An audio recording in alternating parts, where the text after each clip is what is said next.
സഭ ആദ്യ മണിക്കൂർ പിന്നിട്ടപ്പോൾ സഭയിൽ പ്രതിഷേധം അരങ്ങേറിയിരിക്കുകയാണ്.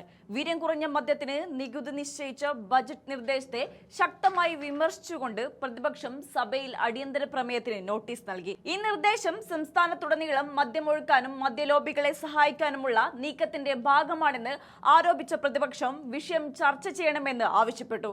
എന്നാൽ ബജറ്റ് ചർച്ച നടക്കാനിരിക്കെ സമാനമായ വിഷയത്തിൽ പ്രത്യേക അടിയന്തര പ്രമേയം അനുവദിക്കാനാവില്ലെന്നും ബജറ്റ് ചർച്ചയ്ക്ക് ശേഷം സർക്കാർ മറുപടി നൽകുമെന്നും സ്പീക്കർ തിരുവഞ്ചൂർ രാധാകൃഷ്ണൻ വ്യക്തമാക്കി. ഇതിന് പിന്നാലെ എഴുന്നേറ്റ പ്രതിപക്ഷ നേതാവ് പിണറായി വിജയൻ അങ്ങയെപ്പോലെ ഒരു നീതിമാനിരിക്കുന്ന കസേരയിൽ നിന്ന് നീതി പ്രതീക്ഷിക്കുന്നു എന്ന് പറയുകയുണ്ടായി. സ്പീക്കറെ പുകഴ്ത്തുന്ന രീതിയിൽ നൈസായിട്ടൊന്ന് ട്രോളാനാണ് അദ്ദേഹം ശ്രമിച്ചതെങ്കിലും ഒട്ടും സമയം കളയാതെ തിരുവഞ്ചൂർ രാധാകൃഷ്ണൻ ഉരുളയ്ക്ക് ഉപ്പേരി പോലെ കൃത്യമായ മറുപടി കൊടുത്തു. ആ വീഡിയോ ഒന്ന് കണ്ടു നോക്കാം. സർ, ഇവിടെ നാം ശ്രദ്ധിക്കേണ്ട ഒരു കാര്യം, പുതിയ ബജറ്റിൻ്റെ ഷെഡ്യൂൾ അവതരിപ്പിക്കുമ്പോൾ അതിനകത്ത് ഫിനാൻസ് ബില്ലുണ്ടായിരുന്നില്ല. അത് കാണിക്കുന്നത് പുതിയ നികുതി നിർദ്ദേശം ആലോചിച്ചില്ല എന്നാണ്. അപ്പോൾ പുതിയ നികുതി നിർദ്ദേശത്തെക്കുറിച്ച് യാതൊരു ആലോചനയും ഈ ബജറ്റ് തയ്യാറാക്കുമ്പോൾ തന്നെ ഉണ്ടായിരുന്നില്ല എന്നാണ് വ്യക്തമാകുന്നത്. പക്ഷേ ഒരു സ്വകാര്യ മദ്യ കമ്പനിക്ക് അമിതമായ ലാഭം കൊയ്യാൻ പറ്റുന്ന അവസരം മെല്ലെ ഇതിൽ തിരികിയിരിക്കുകയാണ്. ഇത് ഗൗരവമായ വിഷയമാണ്. സർ, നാം കാണേണ്ടത് 251% നിലവിലുള്ള നികുതി, അതാണ് 120% കുറക്കുന്നത്. സർ, 131% കുറവ്. സർ, എന്തിനു വേണ്ടിയാണിത്? ആർക്കു വേണ്ടിയാണിത്? നമ്മുടെ നാട്ടിലുള്ള സാധാരണക്കാർക്ക് ഇതുകൊണ്ട് എന്താണ് ഗുണം? സാധാരണ ജനങ്ങൾക്ക് എന്താണ് ഗുണം? സർ, അതുകൊണ്ട് തന്നെ നമ്മുടെ നാട്ടിലെ സാധാരണക്കാർക്കോ മനുഷ്യർക്കോ വേണ്ടിയുള്ള ഒന്നല്ല ഈ വന്നിട്ടുള്ള നിർദ്ദേശം. അപ്പോൾ ഇതിൻ്റെ ഗുണഭോക്താവ് എല്ലാവർക്കും അറിയാവുന്നതുപോലെ കർണാടകയിലെ ഒരു മദ്യ കമ്പനിയാണ്. ഇവിടെയാണ് പ്രശ്നം. സർ, ഇവിടെയാണ് പ്രശ്നം. കർണാടകയിലെ ഒരു മദ്യ കമ്പനിക്ക് വേണ്ടിയുള്ള ഒരു നിർദ്ദേശം സർ, നമ്മുടെ സ്വകാര്യ പുസ്തക കമ്പനിയായ ബക്കാർഡി അവർക്ക് വേണ്ടിയുള്ള ഒരു നിർദ്ദേശമായിട്ടാണ് വന്നിരിക്കുന്നത്. അങ്ങേപോലെ ഒരാൾ സംസാരിച്ചു കൊണ്ടിരിക്കുമ്പോൾ ഇന്റർഫിയർ ചെയ്യുന്നത് എനിക്കും വിഷമമുണ്ട്. പക്ഷേ പറയാതിരിക്കാൻ നിവൃത്തിയില്ല. ഇവിടെ പ്രധാനപ്പെട്ട പ്രശ്നം എന്താ? അടിയന്തര പ്രമേയത്തിലുള്ള സാധ്യത ഒഴിവാക്കി അതിനകത്തെ കണ്ടൻസിലോട്ട് പിന്നെ നമുക്ക് പോകാൻ കഴിയില്ല. അങ്ങക്ക് വാക്കൗട്ട് ഉണ്ടെങ്കിൽ അങ്ങക്ക് ആ കാര്യം ഒരു വിവരം പറഞ്ഞ് വാക്കൗട്ട് നടത്തുന്നതിന് സ്വാതന്ത്ര്യമുണ്ടോ? സർ, ഞാനൊരു കാര്യം പറയാ. ഇതുമായി ബന്ധപ്പെട്ട ഫയൽ നീക്കം അതിദ്രുതഗതിയിൽ നടക്കുന്നുവെന്നാണ് മാധ്യമങ്ങൾ റിപ്പോർട്ട് ചെയ്തിരിക്കുന്നത്. ഇത് വളരെ ഗുരുതരമായ ഒരു പ്രശ്നമാണ്.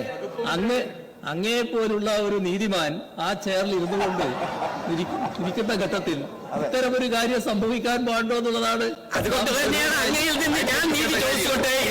സർ, നമ്മുടെ നാട്ടില് സോഫ്റ്റ് ഡ്രിങ്ക് പോലെ സാർവത്രികമാക്കാനാണ് പോകുന്നത്. ഇതാണ് ഗൗരവമായ തരത്തിലും ഇത് അനുവദിക്കാൻ പറ്റില്ല.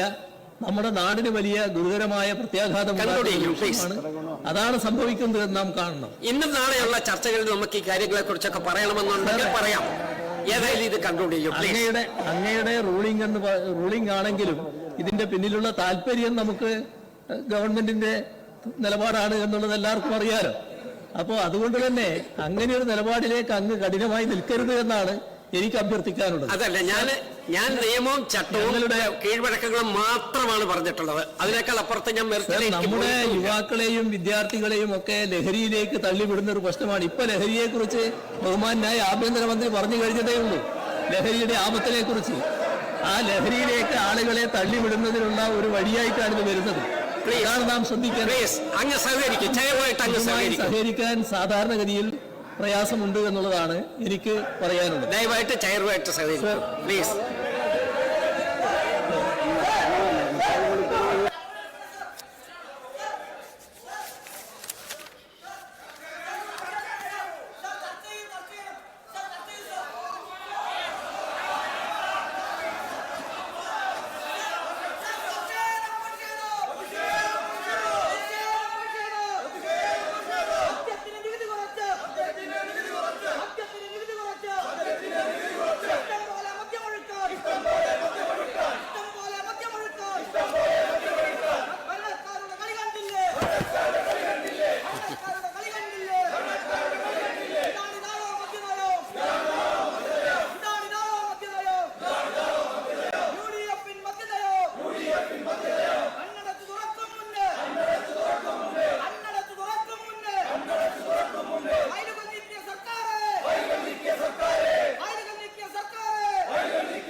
വരും.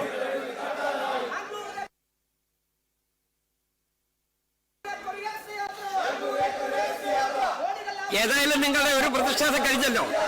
എത്ര പ്രതിഷേധം ഉണ്ടായാലും ശരി, ഞാൻ വാച്ചാൻ പാടിനെ വിളിക്കുന്ന പ്രശ്നമില്ല. നിങ്ങൾ ബഹുമാനപ്പെട്ട ജനപ്രതിനിധികളാണ്. നിങ്ങൾ ജനങ്ങളെ പൂർണ്ണമായ വിശ്വാസത്തോടു കൂടി ജയിച്ചു വന്ന ആളുകളുമാണ്. അതുകൊണ്ട് നിങ്ങൾ ഇതിനോട് യോജിച്ച് നിൽക്കുക, സഹകരിച്ചു പോവുക. പ്ലീസ് പ്ലീസ് സഹകരിക്കൂ, സഹകരിക്കൂ, സഹകരിക്കൂ please.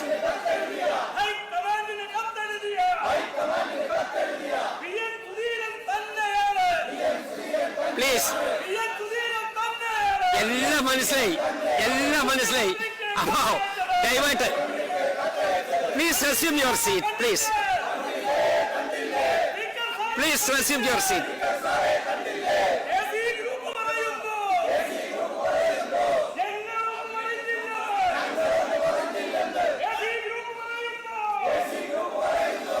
Please resume your seat, please.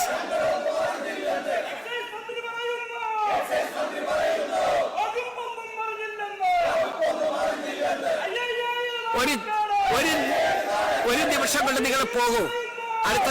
അടുത്ത വിഷയത്തിലോട്ട് കിടക്കണം. Please please.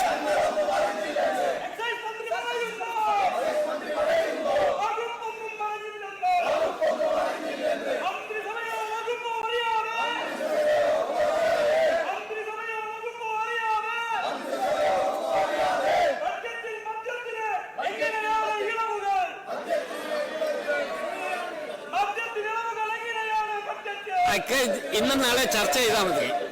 ഇന്നും നാളെ ചർച്ച ചെയ്യാൻ സന്ദർഭമുണ്ടല്ലോ.